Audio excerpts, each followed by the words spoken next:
Olá pessoal, sou Bernardo Lins e estou hoje com a minha amiga e doutora Maria Paula. E qual que é o assunto de hoje? Salão parceiro. Olha que assunto legal, gente. Vamos conversar, né, Maria Paula? Vamos legal. Bater um papo sobre salão parceiro, microempreendedor individual. Muito legal. Vamos tirar algumas dúvidas. Obrigado, viu?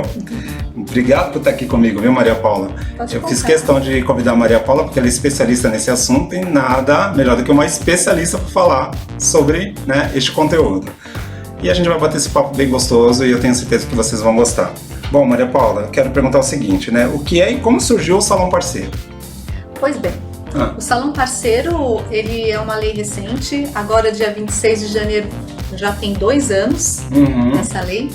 E a história vem lá de trás, né? Porque a salão de beleza, que a lei vem como salão parceiro, né? Ele tem como costume ter vários profissionais da área da beleza, né? Certo. Nós temos o maquiador, nós temos a manicure, pedicure, o cabeleireiro, barbeiro. E aí começaram a entrar vários outros que nem eram da beleza, como da saúde, que é o podólogo, algumas esteticistas. Você tá falando no salão? No salão. Então, o salão é uma empresa, né? Se eu pensar, eu dona de um salão, eu tenho uma empresa de beleza. Porque eu preciso dos profissionais da área da beleza para vender o meu serviço. Entendi, porque até então o formato do salão era aquele que era cabeleireiro, o maquiador e a manicure. Ou às vezes só cabeleireiro e manicure, né? Depiladora, né? E os salões, eles... de uns anos para cá, eles vieram criando corpo, se profissionalizando. Então, o Sebrae ajudou bastante, inclusive, a impulsionar o salão agora, não só como uma empresa que era no fundo de quintal, né? Muitas cabeleireiras começavam o seu trabalho e algumas ainda começam na sua garagem, né? Agora existem leis, inclusive, que como a própria Anvisa, né? Que você precisa respeitar porque mexe com saúde, pode virar epidêmico, inclusive. Então a lei do salão parceiro, ela veio para facilitar a questão do vínculo trabalhista com os profissionais da área da beleza. Entendi, você falou de Anvisa, então entra, por se profissionalizar, entra a questão da biossegurança, entra uma série de coisas aí, Isso. né? Porque assim como os alimentos, né, na área da beleza, a gente tem um serviço que, como a manicure, é um serviço que pode transmitir algumas doenças. Eu acho muito, muito interessante você falar isso, porque recentemente eu li uma matéria falando assim que tiveram vários salões que não estavam correto com a Anvisa. Né? Uma coisa importante no salão é a questão da esterilização, da higiene, né? Ah, sim, imagina. Vocês não sei se você já, com certeza, sim, você vai no salão, cortar o cabelo, né? Parar as barbas, e aí o que acontece? Fica aqueles pelos pelo chão, né? Aí você entra, né? Continuam os pelos e cabelos no chão, né? E tá lá, às vezes por dias. Né? Sim. Aí o profissional, né? Dependendo do salão, é ele quem junta. Se tem um salão que tem uma faxineira, é a faxineira que faz. Se tem um assistente, é o assistente. Mas a grande questão é que desde essa higiene simples aí, né? Que para mim é uma coisa importante. Não ter aí os cabelos e os fios de cada cliente. Então, saiu um cliente, vai entrar outro, deixa o ambiente de trabalho limpo, organizado. Eu costumo dizer assim, né? Eu não entro em um restaurante sujo. Nem eu. Então não dá para entrar num salão sujo. Meu Deus. E deixa eu fazer abrir, né, uma aspa aqui. É igual assim, eu falo no curso, né, no curso de maquiagem, principalmente sobre postura, sobre vestimenta. Tem a questão da biossegurança também, né? Sim. Recentemente eu estava caminhando no bairro que eu moro e tinha um salão, assim, uma porta de vidro e tal. A manicure estava fazendo, né? O pé de uma senhora não estava usando luva, não estava usando máscara. Desrespeitando uma regra da... E a cabeleireira também, ela estava fazendo a sobrancelha, né, da cliente, estava usando um chinelo de dedo, bermuda e uma camiseta regata de alça, né? Então a biossegurança ali não existia.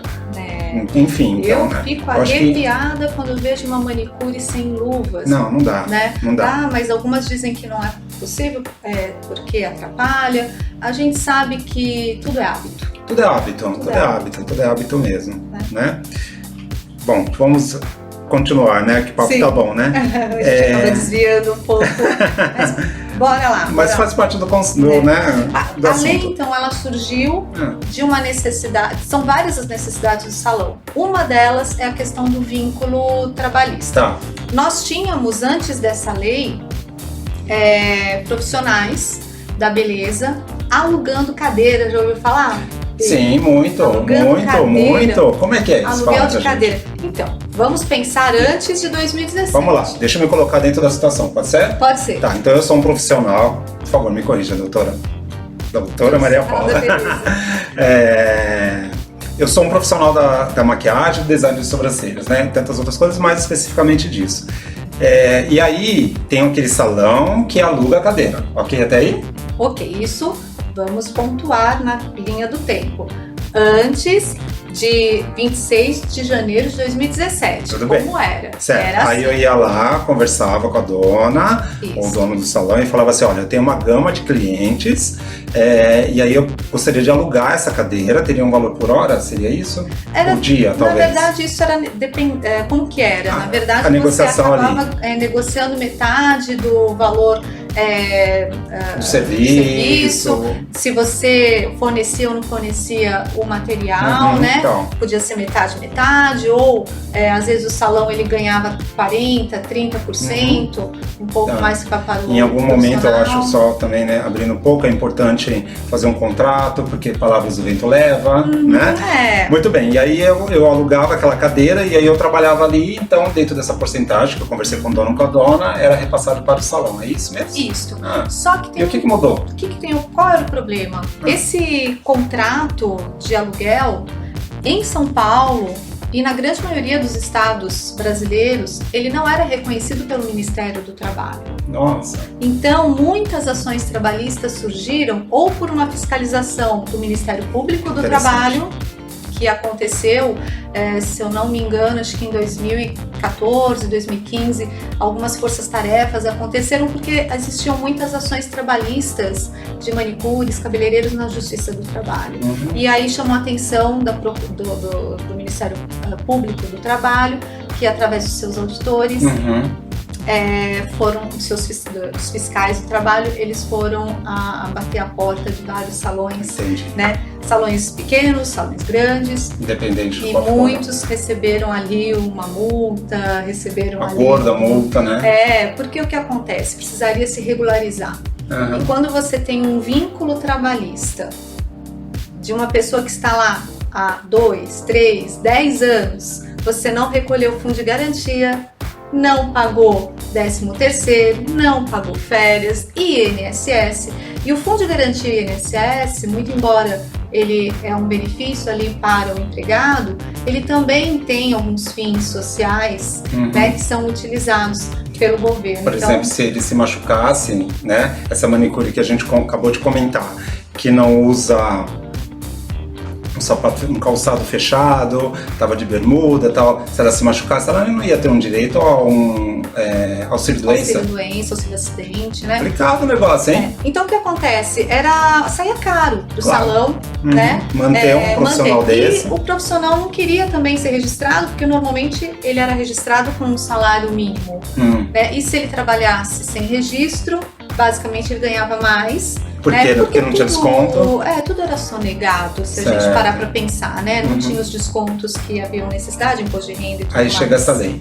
Chegou a lei por quê? Por conta dessa força-tarefa do Ministério Público do Trabalho, lá atrás, se não me engano foi em 2015, em torno de 2014, 2015, os grandes salões, inclusive, se reuniram, foi feito ali um projeto de lei, que ele foi aprovado, foi sancionado, então são esses termos jurídicos para chegar. Tô vendo aqui, ó, tá escrito aqui, ó, aprovada, sancionada e ela entra em vigor. Exato, entra em vigor no dia 26 de janeiro de 2017. É recente.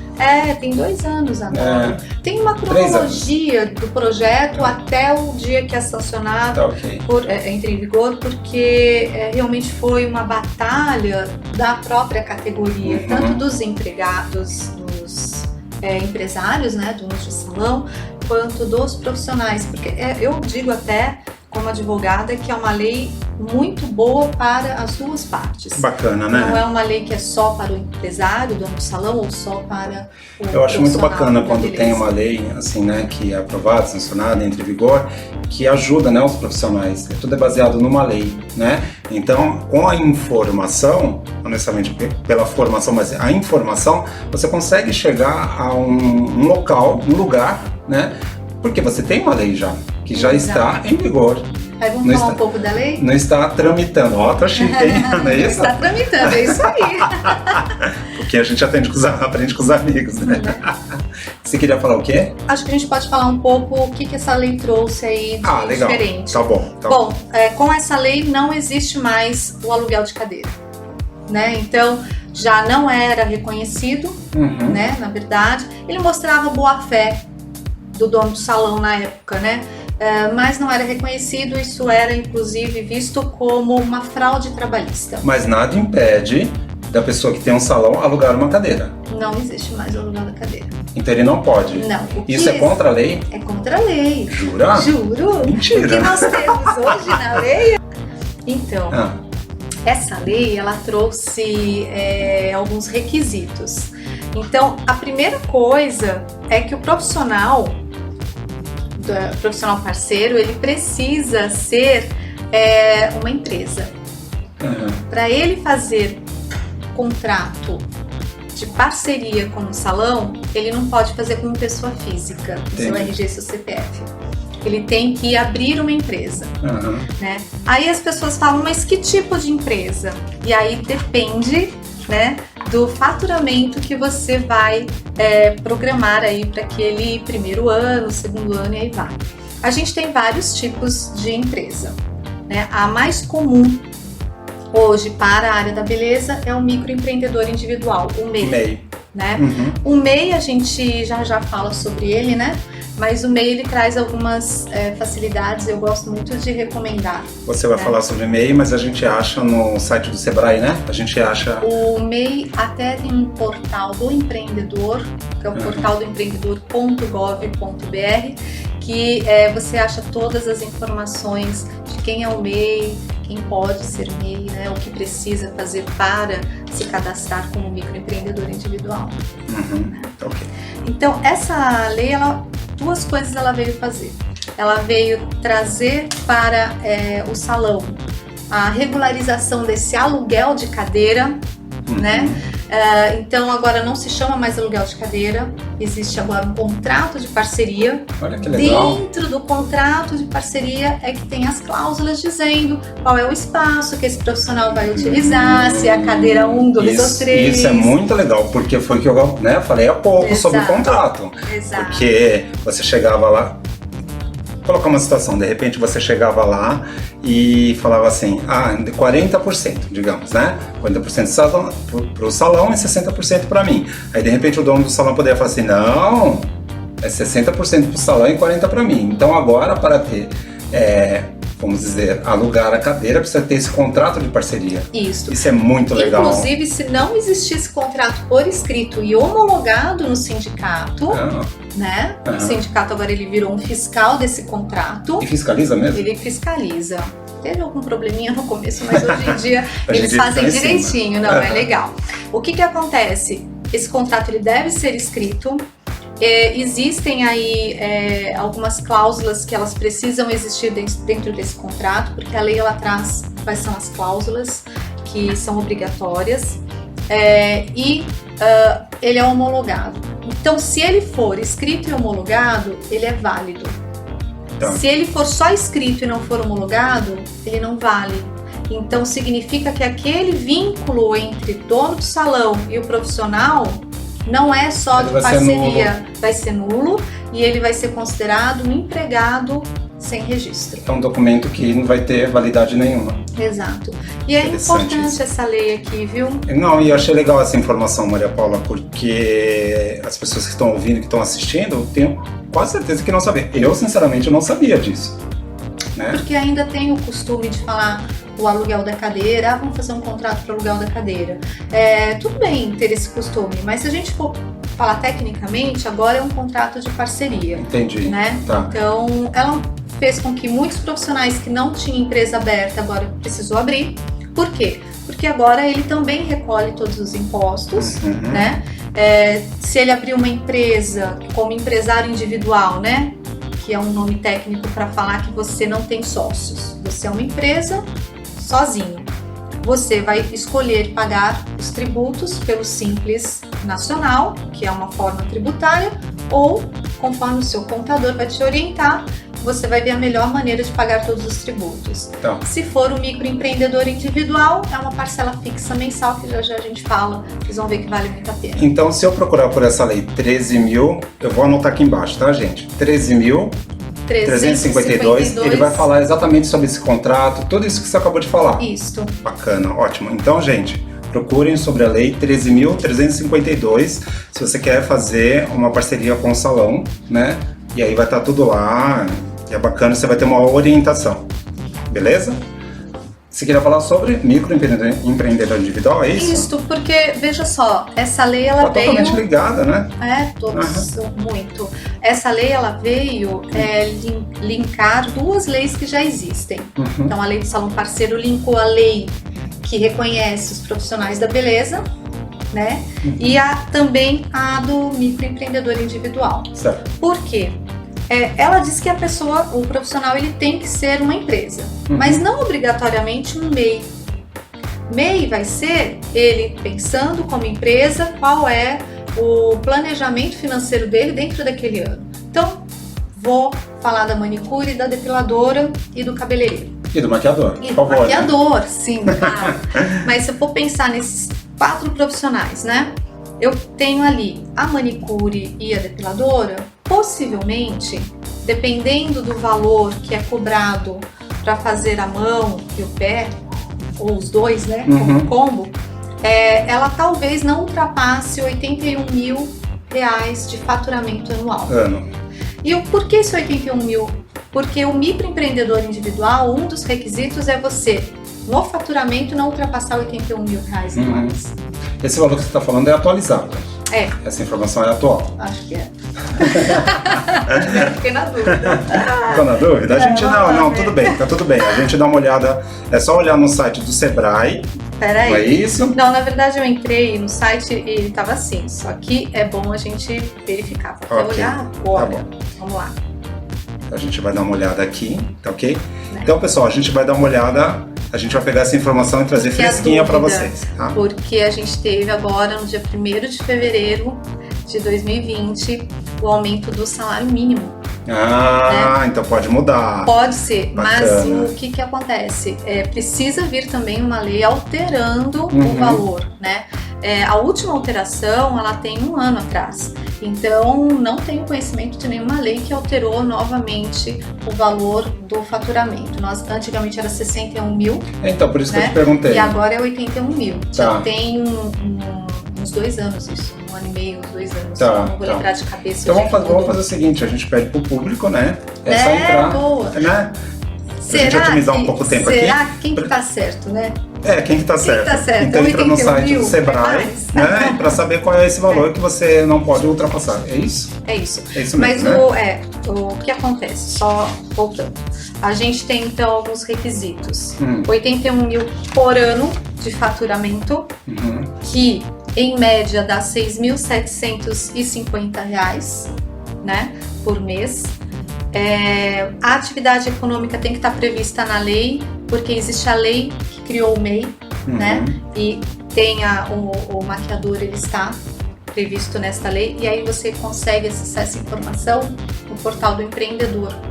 Ok. Tá. Portal do empreendedor. Do empreendedor. Certo. Tudo isso que eu tô falando está nesse portal. Então essa informação, só abrir um atento aqui, Maria Paula, que todas essas informações, gente, nós pesquisamos antes, né? E por isso que a gente está passando todos esses sites para vocês, essas informações, tá? Então tá tudo baseado em informações do próprio site e do próprio das próprias instituições, não é isso? Isso. Okay. Tenho certeza, viu, gente? É R$81 mil, tá? A gente tava brincando. Portaldoempreendedor.gov.br. Olha aí. Tá? Aqui você vai ter as informações que a gente está passando resumidamente para vocês. Lá vai estar bem mais explicadinho. E também você pode acessar o portal do Sebrae, né? A gente tem o Sebrae Nacional e o Sebrae de São Paulo. Certo. Tá bom? A gente deixa os links. Sim. Uma outra coisa é que para você ser MEI, você não pode ser sócio de outra empresa ou ter outra empresa. Microempreendedor individual. É individual. É individual. Por isso que chama microempreendedor individual. Empresa normalmente que a pessoa abre. Maria Paula, o microempreendedor individual, eu sou maquiador. Então, se eu for fazer um trabalho numa produtora, né, ou qualquer lugar que o contratante vai falar assim, você precisa emitir uma nota, certo? Por anos, as pessoas compravam essa nota. Hoje não, né? De um tempo para cá, com o microempreendedor individual, eu posso emitir essa nota. Sim. Olha que legal, Tem gente. alguns benefícios ser microempreendedor individual. Além disso, né? A gente pode ter, vocês vão ter o CNPJ, pode emitir a nota fiscal, né? Tributos são bem mais baixos, você tem uma forma tributária simplificada, que é um valor fixo mensal. Que bacana. Baseado no salário mínimo, por isso que o salário mínimo é importante. Vou fazer um exemplo aqui para vocês. O salário mínimo, a partir de 1º de fevereiro, foi logo ontem, né? Ele começa a valer no valor de R$1.045, né? Como que eu chego no valor que o MEI precisa recolher? 5% do salário mínimo ele vai para o INSS. Certo. Então, desses 1.045 dá R$52,25. E aí, se você quiser ainda, como você vai atuar como maquiador, é uma prestação de serviços, então tem que pagar o ISS. Então vai pagar mais R$5 pela atividade de serviço. Então somando dá R$57,25 por mês. E isso já tem imposto de renda incluso, já tem o próprio INSS. Pode ter auxílio maternidade, auxílio doença, todos esses benefícios. Aposentadoria por idade, por invalidez, salário maternidade, legal. Pensão por morte. Vale super a pena. Principalmente o maquiador que trabalha como freelancer, ele não tem. Tá começando agora. Ele não é CLT. Não é isso? Exatamente. Olha, tá vendo como é assim um pouco? Exatamente, é isso aí. Gente, olha, eu sempre digo assim, sabe, o maquiador, ele é um artista da maquiagem, mas é muito importante você estar conectado com as informações, né? Por exemplo, eu não sou de nenhum partido político, mas eu gosto de ser politizado, né? Então isso é importante a gente saber. A gente nem vai entrar em reforma trabalhista, reforma, né, administrativa, das polêmicas e tal, mas vão acontecer, mas é legal de ficar informado. Tem mais um detalhe importante. Porque pode mudar isso daqui também. Pode, assim como já mudou, né? Porque ela veio até melhorando, porque antes a parte tributária, assim, para o salão não era muito interessante, ele pagava 2 vezes, né? Caramba! Aí veio uma lei ajustando essa questão, né? E aí agora o salão paga sobre o faturamento da parcela que lhe cabe e o MEI sobre o faturamento da parcela que lhe cabe. Acho que é incrível. Né? É bem legal. E só respondendo mais uma dúvida da nota fiscal, a nota fiscal não é obrigatória para pessoa física, só para empresa. Então, por isso que quando eu falo do salão parceiro, ele precisa ser uma empresa, porque aquele valor acertado com o salão, vamos dizer que 50% do faturamento vai ficar para o salão.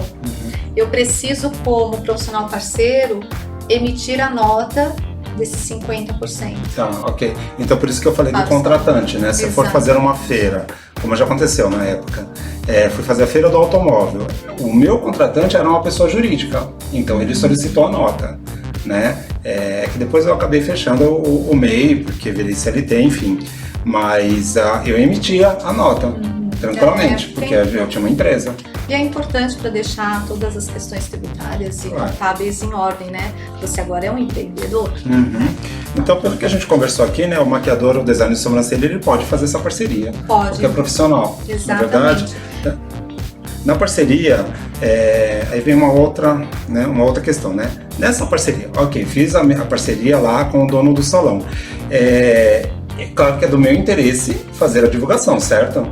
Eu penso o seguinte, se eu fiz um contrato de parceria, o salão, o espaço, ele deve ajudar também na divulgação, ou não necessariamente?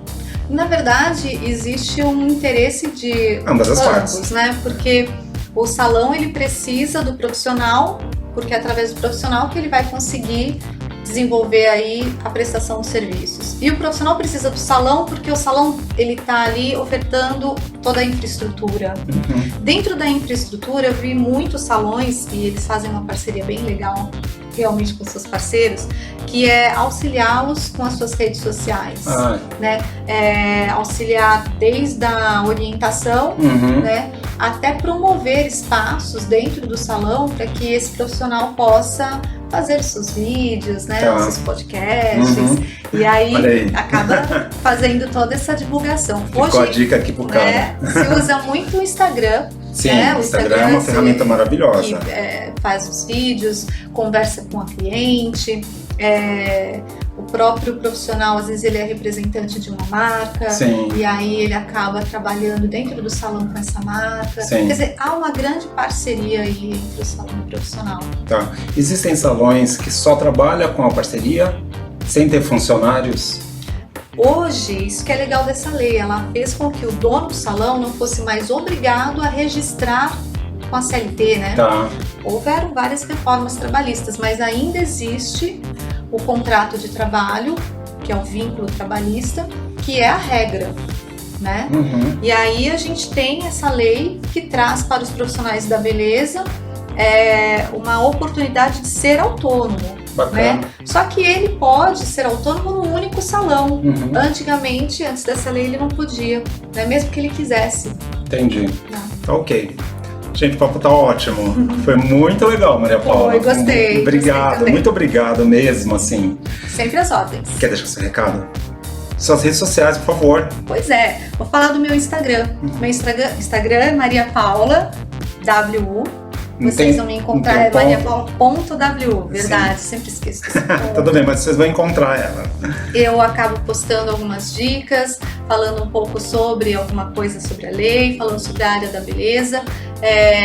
Me sigam na minha rede, mandem lá perguntas, sugestões também de alguns assuntos que vocês gostariam que eu respondesse, tá bom? Fiquem à vontade. Maria Paula, você também você ministra cursos sobre organização de salão, não? Como falando? Eu faço consultoria para salões de beleza e dentro dessa consultoria os profissionais pedem muito falando sobre atendimento, sobre o mês, sobre como que ele pode fazer o seu planejamento de carreira, como ter um motivacional ali, né? Então a gente fala de várias coisas. E é legal essa questão de organizar o salão, né? A gestão do salão, a gestão do salão, é muito importante, ainda é uma dúvida, é um tabu para muitos. Né?